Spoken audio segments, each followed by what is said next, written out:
Hi, friends. This is Carrie with A Better Life series, and I'm here to talk to you about the book Joy Seeker by Shannon Kaiser. I just want to highlight some very important things from this book.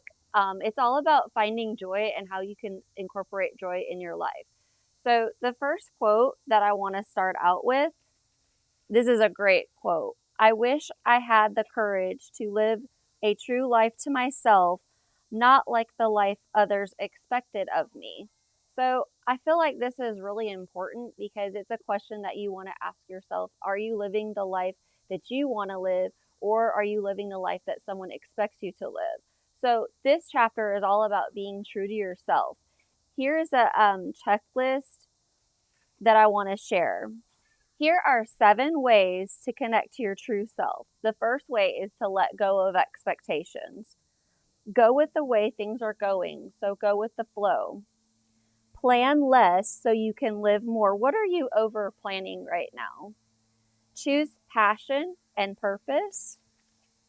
Play more. When's the last time you went to the park, or when's the last time you went drawing?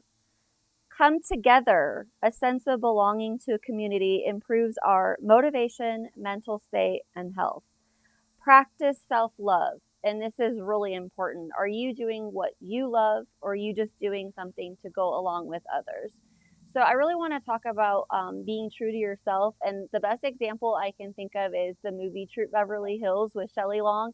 This is an old movie from the 80s, but in that movie, Shelley Long is the wilderness girl, and she has to be the wilderness captain, just like a Girl Scout mom, to her daughter and take her daughter on all these fun outings. But she discovers it's really not her. She's more of the I need to be at the Beverly Hills Hotel. So she does embrace that side of her. And instead of doing the campfire at the campsite, they go to the hotel and they still tell ghost stories and have all kinds of special bonding, but she did it her way. So I really like that movie because during the whole movie, she stayed true to herself. And I feel like this is what Shannon Kaiser is trying to say. You need to do what is true to you. The next part of this book that I want to highlight is she calls them joy jaunts, but I'm going to call them joy zappers. So think about something right now that's taking away the joy in your life. One of the joy zappers is overgiving. Are you saying yes to everything? Another joy zapper is the social media. Are you going on social media because it brings you joy, or are you going on social media to see what you don't have? Think about how you feel when you go on social media. If you're feeling happy and you're getting good ideas, you say, "Oh, I want to do this to my home. Like this is a good home project." Then you're on there for a good reason. But if you're on there and you're finding yourself getting depressed, or you feel like you want something that somebody else has, then you're probably not in a good place. And you might want to think about another way to connect with others. Here is another joy zapper. What are you most afraid of? Fear of the unknown, fear of being lonely, fear of being unloved, fear of not being accepted or good enough, fear of rejection, or here's a big one, fear of failure. So I was watching Joel Osteen the other day, and he told us, what when is he most uncomfortable? He's most uncomfortable when he does feel fearful. And he said, guess what? That's when the best things happen. The best things happen when you're uncomfortable. So it's okay to feel uncomfortable sometimes. Change is good. And if you're not feeling like your best self, then maybe change is in order for you. Um, I want to do an exercise with you.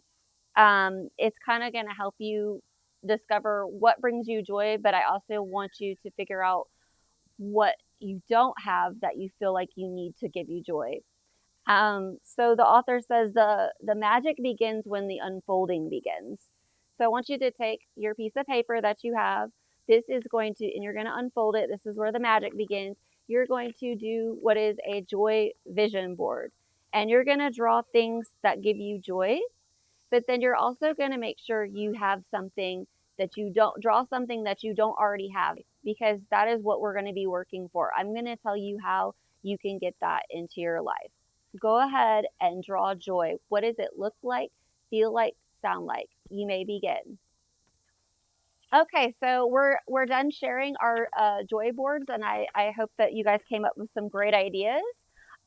We're gonna talk about how these dreams that you came up with are stepping stones to your highest potential. Now, stepping stones, it doesn't mean take a giant leap. If you're thinking I need to take this giant leap to make this come true, that's where you're gonna steer wrong. It says stepping stones, so you're gonna need to take most of the time baby steps to get where you want. That's gonna be your highest potential.